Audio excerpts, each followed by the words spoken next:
Hello everyone, welcome to Nitulya's Academy. இந்த வீடியோவில் நம்ம பார்க்க போகிறது 8th ஸ்டாண்டர்ட் இங்கிலீஷ் யூனிட் 6ல் இருக்கக்கூடிய poem lessons in life.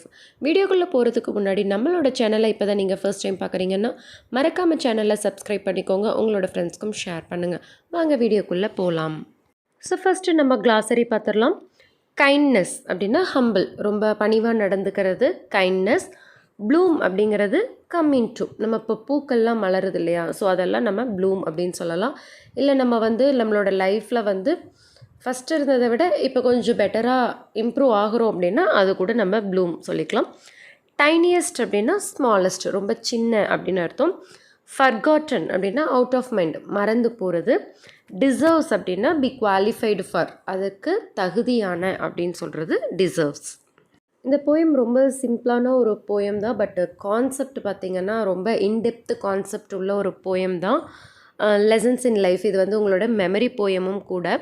So வார்மப்பில் என்ன கொஷின் கேட்டிருக்காங்க, what do you feel when you meet your friend after a long time. ரொம்ப நாளுக்கு அப்புறம் உங்களோட ஃப்ரெண்டை பார்த்தீங்க அப்படின்னா உங்களோட ஃபீல் எப்படி இருக்கும் அப்படின்னு கேட்டிருக்காங்க. Is building a friendship with someone easy or difficult. ஒருத்தவங்க கூட நம்மளுடைய நட்பை வளர்த்துக்கிறது, ஒரு நட்பாக பழகிறது அப்படிங்கிறது ஒரு ஈஸியான விஷயமா, டிஃபிகல்ட்டான விஷயமா, கஷ்டமான விஷயமானு கேட்டிருக்காங்க. Why do you say so. ஈஸின்னு சொன்னாலும் அது ஏன் அப்படின்னு கேட்டிருக்காங்க, இல்லை கஷ்டம் அப்படின்னு சொன்னாலும் அது ஏன் அப்படின்னு கேட்டிருக்காங்க. நீங்களே இதுக்கு யோசித்து பார்த்து உங்களுடைய பதிலை நீங்கள் தெரிஞ்சுக்கோங்க. இப்போ போயம்குள்ளே போகலாம். Having a friend is like planting a flower. Show love and kindness, it one day will bloom. Let's be aware as we walk on this planet. Even the tiniest creature needs room.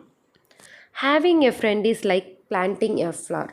ஒரு நட்பு, நம்ம ஒருத்தவங்க கூட ஒரு நட்பு வச்சுக்கிறோம், ஃப்ரெண்ட்ஷிப்பை develop பண்ணுறோம் அப்படின்னா அது எது போல் அப்படின்னு சொல்கிறாங்க, எதோட கம்பேர் பண்ணுறாங்கன்னா பிளான்டிங் எ ஃப்ளார், ஒரு பூச்செடியை வச்சு வளர்க்குற மாதிரி அப்படின்னு சொல்கிறாங்க. Show love and kindness, it one day will bloom. அவங்கக்கிட்ட அன்பு காட்டுங்க, மரியாதை காட்டுங்க, கைண்ட்னஸ் பணிவாக நடந்துக்கோங்க. It one day will bloom, ஒரு நாள் அந்த நட்பு மலரும் அப்படின்னு சொல்கிறாங்க. எப்படி ஒரு செடிக்கு தண்ணி ஊற்றி உரம் போட்டு அதை நல்லா பார்த்துக்குறோம், களை எடுத்து அதெல்லாம் நல்லா பார்த்துக்குறோமோ அப்போ அந்த பூச்செடி நம்மளுக்கு எப்படி ஒரு ஃப்ளார் கொடுக்குமோ, அதே மாதிரி எந்த ஒரு நபர்கிட்ட நம்ம அன்பு காமிச்சு பணிவாக நடந்துக்கிறோம், அவங்களுக்கு ரெஸ்பெக்ட் பண்ணுறோமோ கண்டிப்பாக அவங்களுக்குள்ள ஒரு நட்பு வளரும் அப்படின்னு சொல்கிறாங்க. So having a friend is like a planting a flower அப்படின்னு கம்பேர் பண்ணியிருக்காங்க. Let's be aware as we walk on this planet. நம்ம இந்த பிளானட்டுங்கிறது என்னது, எர்த். இந்த பூமியில் நம்ம நடக்கும்போது கொஞ்சம் கவனமாக இருக்கணும், அவேராக இருக்கணும் அப்படின்னு சொல்கிறாங்க. ஏன் அப்படின்னா even the tiniest creature needs room. இந்த பூமியில் சின்ன சின்ன உயிரினங்கள் இருக்கும். டைனியஸ்ட் அப்படின்னா சின்ன சின்ன உயிரினங்கள் இருக்கும், அதுக்கும் இந்த பூமியில் வாழ்கிறதுக்கான முழு உரிமையும் இருக்குது. ஸோ நம்ம அப்படி நடக்கும்போது கூட அதை நம்ம மிதிச்சிடக்கூடாது அப்படிங்கிற மாதிரி இருக்கும். ஸோ நம்ம அப்படி டைரெக்டாகவும் நம்ம மீனிங் எடுத்துக்கலாம். அப்படி இல்லை அப்படின்னா இந்த பிளானட்டில் நம்ம இருக்கும்போது ஒவ்வொரு விஷயம் நம்ம செயல்படும் போதும் நம்ம கேர்ஃபுல்லாக செயல்படணும், நம்ம யாரையும் துன்புறுத்திடக்கூடாது மனசளவில், அப்படியும் நம்ம எடுத்துக்கலாம். ஸோ ஒவ்வொருத்தங்களுக்கும் இந்த பூமியில் நமக்கு எப்படி வாழ்கிறதுக்கான உரிமை இருக்குதோ அவங்களுக்கான உரிமையும் இருக்குது. இங்கே ரூம் அப்படிங்கிறது it's not about a room, டைரெக்டாக அந்த ரூமை மீன் பண்ணலை, அதற்கான இடம் அப்படின்னு அர்த்தம். Okay, next. Lessons in life aren't always so simple. Nothing you are given will ever come free. Even the smallest of gifts deserves thank you. I respect you and you respect her. I think of you and you think of me. பாருங்கள் எவ்வளோ அழகாக இருக்கும் இந்த லைன்ஸ்ன்னு சொல்லிட்டு. Lessons in life, நம்மளுக்கு வாழ்க்கை எப்போவுமே ஒரு பாடம் கற்றுக் கொடுத்துக்கிட்டே இருக்கும். நம்ம யார்ட்டையாவது டக்குன்னு ஏதோ ஒன்று பேசிடுவோம், அவங்க நம்மளை ஏதாவது சொல்லிடுவாங்க, அப்போ தான் சரி நம்ம இந்த இடத்துல இப்படி பேசியிருக்கக்கூடாதோ அப்படிங்கிற ஒரு விஷயத்த நம்ம கற்றுப்போம். So throughout the life, நம்மளுடைய பர்த்லேருந்து டெத் வரைக்கும் நம்ம ஏதாவது ஒன்று லேர்ன் பண்ணிக்கிட்டு தான் இருப்போம்.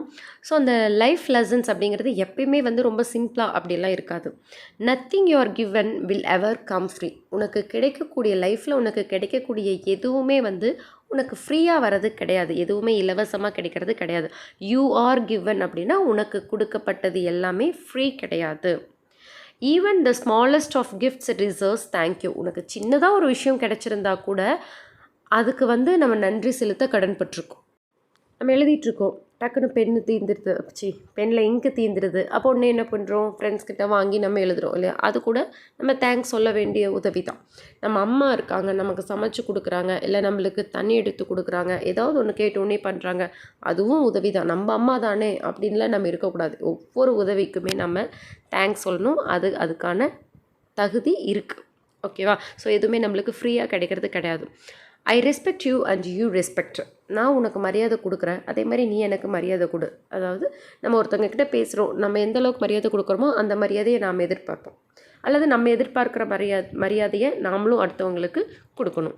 ஐ think of you and you think of me. நான் உன்னை பற்றி யோசிக்கிறேன், அதே மாதிரி நீயும் என்னை பற்றி யோசி அப்படிங்கிற மாதிரி இந்த லைன் இருக்குது. அதாவது ஒரு விஷயம் நம்ம பண்ணுறோம் அப்படின்னா நமக்கு மட்டும்தான் அது கஷ்டம் கொடுக்கும்னு நம்ம நினைக்கக்கூடாது. அதே மாதிரி விஷயம் அது அவங்களுக்கும் கஷ்டம் கொடுக்கும் அப்படிங்கிறதையும் நம்ம யோசிக்கணும். Remember, everyone here is important. When you are forgotten it makes you feel sad. Know that you matter and you make a difference. Let no one shame you or make you feel bad. Remember, everyone here is important. இங்கே இருக்கிற எல்லாத்துக்குமே important இருக்குது இல்லையா? அதை எப்பயுமே நம்ம ஞாபகம் வச்சுக்கணும். When you are forgotten it makes you feel sad. ஏதாவது ஒரு இடத்துல நீங்கள் உங்களை கூப்பிடுவாங்க, இல்லை உங்களை அவங்க நினைப்பாங்கன்னு நீங்கள் நினச்சிட்ருக்கிற இடத்துல அவங்க உங்களை மறந்துட்டாங்க அப்படின்னா அது கண்டிப்பாக உங்களை சோகமாக்கும். அது நம்மளை கண்டிப்பாக காயப்படுத்தும். நம்ம ரொம்ப வருத்தப்படுவோம் இல்லையா? நம்ம ஒரு தெரிஞ்சவங்களுடைய மேரேஜ் ஃபங்க்ஷன் இல்லை வேறு ஏதாவது ஒரு விஷயம் அந்த இடத்துல உங்களை கூப்பிடுவாங்க அப்படின்னு நீங்கள் நினச்சிட்ருக்கும்போது அவங்க உங்களை மறந்துட்டாங்க அப்படின்னா கண்டிப்பாக அது உங்களை கஷ்டப்படுத்தும் இல்லையா? Know that you matter and you make a difference. ஒரு விஷயம் நல்லா தெரிஞ்சுக்கோங்க, எப்பயுமே நாம் இம்பார்ட்டண்ட்டான ஒருத்தங்க தான். ஒரு இடத்துல நம்ம அந்த டிஃப்ரென்ஸை மேக் பண்ணுவோம். இப்போ 4 பேர் இருக்கிற இடத்துல 5ஆவதாக நம்ம இருந்தோம் அப்படின்னா அந்த இடத்துல கண்டிப்பாக ஒரு சேஞ்ச் இருக்கும். அதை எப்பவுமே நம்ம ஞாபகம் வச்சுக்கணும். Let no one shame you or make you feel bad. So உங்களுக்குன்னு ஒரு தகுதி இருக்கும்போது let no one shame you. யாரும் உங்களை அவமானப்படுத்த முடியாது. ஏன்னா உங்களுக்கான குவாலிட்டி உங்ககிட்ட தான் இருக்குது. தங்கத்துடைய தரம் அது எந்த வடிவத்தில் இருந்தாலும் குறையாது.